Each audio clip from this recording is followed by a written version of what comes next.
Breaking news है। अतीक अहमद से की जा रही पूछताछ पर अतीक अहमद ने यूपी पुलिस की एसटीएफ को खुली धमकी दे दी है। उसने साफ कहा है कि वो यूपी की एसटीएफ से बेटे की मौत का इंतकाम लेकर रहेगा। ये बता रहे हैं पुलिस के सूत्र। अतीक अहमद के बेटे असद का एनकाउंटर यूपी पुलिस ने किया और उसके बाद से ही अतीक अहमद के बेहद दुखी और परेशान होने की भी खबर आई थी।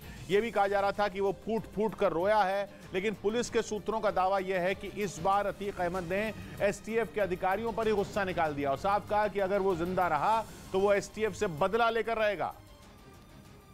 और सूत्र बता रहे हैं कि ऐसा तब हुआ जब पूछताछ के दौरान एसटीएफ के अधिकारियों ने उससे कुछ सख्त सवाल पूछ लिए। सूत्रों के मुताबिक एसटीएफ ने अतीक अहमद से असद की भूमिका पूछी थी।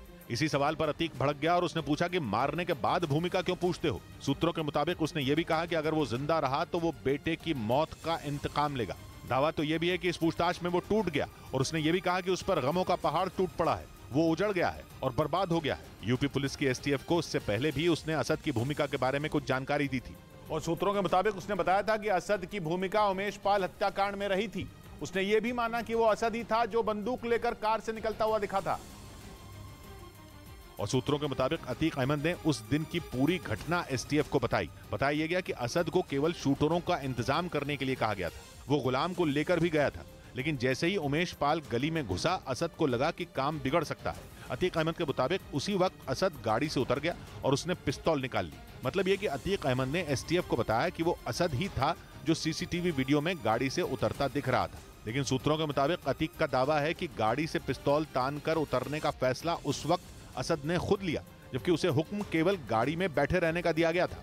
दूसरी तरफ अतीक अहमद की पत्नी शाइस्ता परवीन के बारे में पुलिस को एक अहम जानकारी मिली। माना जा रहा है कि शाइस्ता परवीन प्रयागराज में ही छिपी हो सकती है। इस बात की चर्चा तब शुरू हुई जब प्रयागराज की अदालत में एक बुर्के वाली महिला की तस्वीर अचानक वायरल हो गई और दावा किया गया कि यह महिला अतीक अहमद और उसके भाई अशरफ को टकटकी लगाकर देख रही थी। बुर्का पहने ये महिला कौन थी और यहाँ क्या कर रही थी, इसका जवाब किसी के पास नहीं है। ये महिला ठीक उसी समय कोर्ट में आई जब अतीक और अशरफ को कोर्ट में पेश किया जा रहा था। बिल्डिंग की एक ऊपर वाली मंजिल पर खड़ी इस महिला की फोटो जैसे ही सामने आई, खलबली मच गई। दावा किया जाने लगा कि ये महिला शाइस्ता परवीन हो सकती है, जो अब तक प्रयागराज में ही छिपी हुई है। यूपी एसटीएफ लगातार शाइस्ता की तलाश में छापेमारी कर रही है। यहाँ तक कि शाइस्ता की तलाश में पुलिस प्रयागराज के अलावा भी कई शहरों में रेड मार चुकी है, लेकिन इस तस्वीर के सामने आते ही शाइस्ता की तलाश तेज हो गई। लेकिन बात यहीं खत्म नहीं हुई, बल्कि पता चला है कि शाइस्ता परवीन की तलाश के लिए यूपी पुलिस ने नया प्लान बनाया है। पुलिस को लग रहा है कि असद के जनाजे में शामिल होने के लिए उसकी मां शाइस्ता परवीन जरूर पहुंचेगी। इसीलिए महिला पुलिसकर्मियों की एक खास टीम बनाई जाने की खबर है। सूत्रों के मुताबिक जनाजे में महिलाओं की भीड़ में महिला पुलिसकर्मियों को सादी वर्दी में तैनात किया जाएगा। शाइस्ता परवीन भी उमेश पाल शूटआउट में आरोपी है और उस पर 50,000 का इनाम भी घोषित है। सूत्रों के मुताबिक प्रयागराज कोर्ट की एक तस्वीर ने पुलिस का नजरिया ही बदल दिया। अब पुलिस को यह लग रहा है कि हो ना हो शाइस्ता प्रयागराज में ही है और वो असद के जनाजे में जरूर शामिल होगी। सूत्र ये भी बता रहे हैं कि असद के जनाजे के रूट पर पड़ने वाले घरों पर भी पुलिस की नजर है। पुलिस हर घर पर बारीकी से नजर रख रही है। पुलिस को लग रहा है कि इनमें किसी भी घर में शाइस्ता परवीन छिपी हो सकती है। उधर अतीक अहमद के बेटे असद के एनकाउंटर के बाद अब गैंगस्टर मुख्तार अंसारी के दोनों बेटे उमर अंसारी और अब्बास अंसारी की मुसीबत बढ़ गई, क्योंकि इलाहाबाद हाईकोर्ट की लखनऊ बेंच ने संपत्ति हड़पने के मामले में मुख्तार के बेटे उमर अंसारी की अग्रिम जमानत याचिका खारिज कर दी। साथ ही कोर्ट ने इसी मामले में मुख्तार अंसारी के विधायक बेटे अब्बास अंसारी की उस याचिका को भी खारिज कर दिया जिसमें आरोप पत्र को रद्द करने की अपील की गई थी। गैंगस्टर मुख्तार अंसारी के परिवार पर संपत्ति हड़पने का आरोप है। इस मामले में 27 अगस्त 2020 को लखनऊ के हजरतगंज थाने में केस दर्ज करवाया गया था, जिसमें मुख्तार के बेटे उमर और अब्बास पर फर्जी दस्तावेज बनाकर खाली पड़ी जमीन को हड़पने का आरोप लगाया गया था। इसके अलावा दोनों पर फर्जी तरीके से उस जमीन का नक्शा पास कराने और उस पर अवैध निर्माण करवाने का भी आरोप है। जबकि जांच में यह बात सामने आई कि यह जमीन मोहम्मद वसीम नाम के आदमी की थी, जो बाद में पाकिस्तान चला गया था, जिसके बाद उस जमीन को शत्रु संपत्ति घोषित कर दिया गया था। आजादी के बाद जो लोग भारत से पाकिस्तान जाकर बस गए थे, उनकी संपत्तियों को शत्रु संपत्ति घोषित किया जाता है। लेकिन कुछ साल बाद यह जमीन फर्जी तरीके से किसी और आदमी के नाम कर दी गई। जांच में पता चला कि उसका नाम लक्ष्मी नारायण है। आरोप है कि बाद में मुख्तार अंसारी के बेटे उमर अंसारी और अब्बास अंसारी ने साजिश के तहत जमीन को अपने नाम करा लिया। यह भी आरोप लगाया गया कि संपत्ति को हड़पने के लिए दोनों ने अपनी दादी रबिया बेगम के जाली हस्ताक्षर करवाए थे। हालांकि मुख्तार अंसारी के परिवार की तरफ से कोर्ट में यह दलील दी गई थी कि संपत्ति से जुड़े कागजों पर उनके पूर्वजों का नाम है और इसीलिए उनके खिलाफ इस मामले में कोई अपराध नहीं बनता है। इधर खुफिया एजेंसियों के सूत्रों के मुताबिक अतीक अहमद फर्जी कंपनियों के जरिए पाकिस्तान की खुफिया एजेंसी ISI को पैसे भेजता था।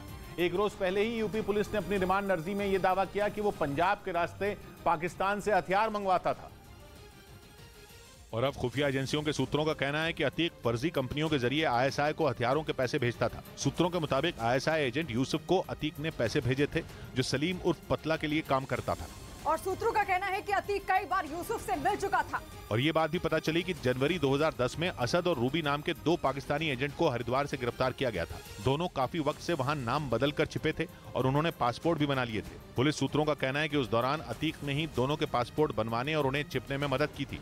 और खुफिया एजेंसियों के सूत्रों का कहना है कि अतीक के अलावा उसके भाई अशरफ के भी तार पाकिस्तान और ISI से जुड़े थे। सूत्रों के मुताबिक अशरफ नासिर नाम के ISI एजेंट के सीधे संपर्क में था और वो उससे कई बार मिल भी चुका था। उसी दौरान जून 2011 में सुरक्षा एजेंसियों ने उत्तर प्रदेश के मेरठ के रहने वाले ISI एजेंट फुरकान अहमद को उत्तराखंड के रुड़की से गिरफ्तार किया था।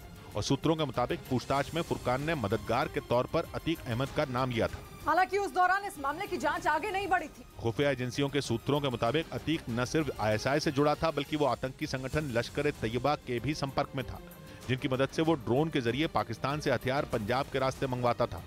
इस बीच न्यूज 18 की टीम ने उत्तर प्रदेश के झांसी में अतीक के बेटे असद और शूटर गुलाम मोहम्मद के एनकाउंटर को रिक्रिएट किया। एक दिन पहले ही यूपी STF की टीम ने दोनों को पारीछा बांध के पास एनकाउंटर में ढेर किया था। हालांकि पुलिस के मुताबिक एनकाउंटर से पहले यूपी STF की टीम ने उन्हें सरेंडर करने के लिए कहा था, लेकिन दोनों ने उन पर फायरिंग कर दी, जिसके बाद उन्हें मार गिराया गया। असद और गुलाम को एनकाउंटर में कैसे ढेर किया गया, न्यूज 18 की टीम ने उसी जगह पर इसे रिक्रिएट किया। पुलिस के मुताबिक असद और गुलाम के पारीछा बांध के पास छिपे होने की खबर मिली थी, लेकिन जैसे ही STF की टीम दोनों को पकड़ने पहुंची, वो मोटरसाइकिल से भागने लगे, जिसके बाद STF की टीम ने उनका पीछा किया। इस जगह पर बाइक लड़खड़ाई, इसके बाद वो यहाँ पर गिरे, गिरने के बाद वो पैदल भागे। पुलिस के मुताबिक मोटरसाइकिल से गिरने के बाद दोनों ने बचने के लिए फायरिंग शुरू कर दी, जिसके बाद पुलिस ने जवाबी कार्रवाई कर दोनों को ढेर कर दिया। और पुलिस को असद और शूटर गुलाम मोहम्मद के एनकाउंटर वाली जगह से मुठभेड़ के बाद खून से सने खाली कारतूस मिले। हालांकि ये पता नहीं चल पाया कि ये कारतूस पुलिस की बंदूक से निकले या असद के हथियार से। एनकाउंटर के बाद वहां पहुंची पुलिस ने खून से सने कारतूस को अपने कब्जे में ले लिया और फोरेंसिक जांच के लिए भेज दिया। खाली कारतूस मिला है, ये दूसरा कारतूस यहाँ से मुठभेड़ वाली जगह से मिला है। इससे पहले पुलिस आई थी और इसको लेकर के गई। फोरेंसिक जांच से ये पता चल पाएगा कि खून से सने कारतूस किसकी बंदूक से निकले। इधर दिल्ली के शराब घोटाला मामले में अरविंद केजरीवाल से CBI रविवार को पूछताछ करेगी। इसी मामले में दिल्ली के पूर्व deputy CM Manish Sisodia jail में बंद हैं। और अब CBI ने दिल्ली के मुख्यमंत्री अरविंद केजरीवाल को इस मामले में पूछताछ के लिए रविवार को बुलाया, लेकिन इस मुद्दे पर आम आदमी पार्टी BJP पर भड़क गई। कार्रवाई से, इस अभियान से अरविंद केजरीवाल की आवाज रुकने वाली नहीं है, जिसके बाद BJP की तरफ से आम आदमी पार्टी पर पलटवार किया गया कि सबका पैसा अरविंद केजरीवाल के कहने से ही ट्रांसफर होता था। CBI के साथ ED भी इस मामले की जांच कर रही है। ब्रेकिंग न्यूज आ रही है, इजराइल के खिलाफ मुस्लिम देश एक साथ आ रहे हैं। अल अक्सा मस्जिद में हुई हिंसा के बाद ईरान ने एक के बाद एक कई मुस्लिम देशों से बात की। उसने कंगाल हो चुके पाकिस्तान तक से मदद मांगी है। खबर है कि ईरान के राष्ट्रपति इब्राहिम रईसी ने खुद पाकिस्तान के प्रधानमंत्री को फोन किया। इससे पहले इस बारे में ईरान तुर्की से भी बात कर चुका है। सऊदी अरब और UAE से भी उसकी नजदीकी बढ़ रही है। इस बीच कतर और बहरीन ने तय किया कि वो एक बार फिर कूटनीतिक संबंध बहाल करेंगे। बदले हुए हालात के बीच दोनों देशों ने 6 साल बाद अपने रिश्ते को सुधारा।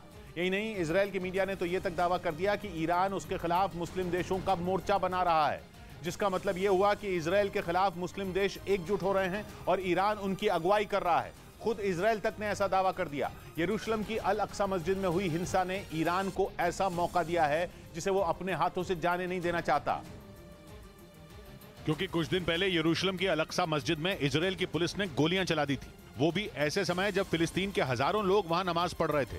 आरोप लगा कि इजराइल की पुलिस ने मस्जिद के अंदर ग्रेनेड तक फेंके थे, जबकि इजराइल ने दावा किया कि वो कुछ नकाबपोश लोगों को पकड़ने वहां घुसा था। इस बीच अल अक्सा मस्जिद में एक बार फिर भगदड़ मच गई। आरोप लगा कि इजराइल की पुलिस ने एक बार फिर फिलिस्तीन के लोगों को परेशान किया। भगदड़ के वीडियो में धमाके की आवाज भी सुनाई दी। यानी ईरान को इजराइल की घेरेबंदी का मौका एक बार फिर मिला।